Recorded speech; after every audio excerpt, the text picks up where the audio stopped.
వాక్యం వింటున్న దేవుని బిడ్డలారా, దేశదిమ్మరై తిరిగాడు, అవును పిచ్చోడై తిరిగాడు.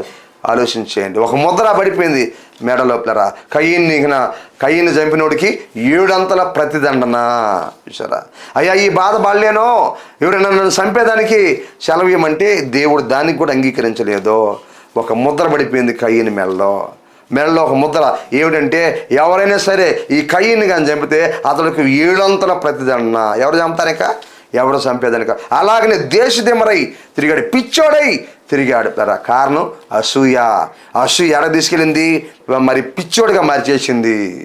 వారలేని తను ఎక్కడ తీసుకెళ్ళింది? పిచ్చోడిగా మార్చేసింది. ప్రేమలేని తను ఎక్కడ తీసుకెళ్ళింది?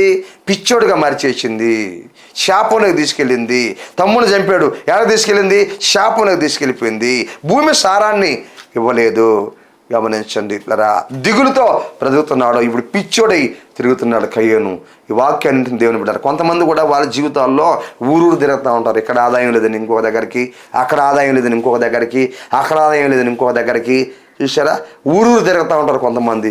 గమనించండి. ఒకవేళ అలా తిరిగే ముందు ఒకటి ఆలోచించు. ప్రభు దగ్గర నువ్వు కూర్చొని మోకరించి పశ్చాత్తాపడి కన్నీరు గార్చి, అయ్యా ఎందుకు మేము ఇదంతా వదిలిపెట్టుకొని తిరుగుతా ఉన్నాం? ఒకవేళ కయ్యంలాగా శాపం మా మీద ఉందేమో, ఏ పని చేసినా డెవలప్ కాలేకపోతున్నాం, ఏ పని చేసినా ఆశీర్వాదం లేదు అని ఏడిసి మొరపెడితే ఒకవేళ దేవుడు నీతో మాట్లాడి చక్కటి మార్గాన్ని నీకు చూపిస్తాడు. నీ పాపాలను ఒప్పుకుంటే క్రీస్తు యేసును ఊరూరు తిరుగుతూ ఉంటారు. గమనించండి. ఇంటి పట్టున ఉండరు, ఊరి పట్టున ఉండరు పిల్లరా. గమనించండి.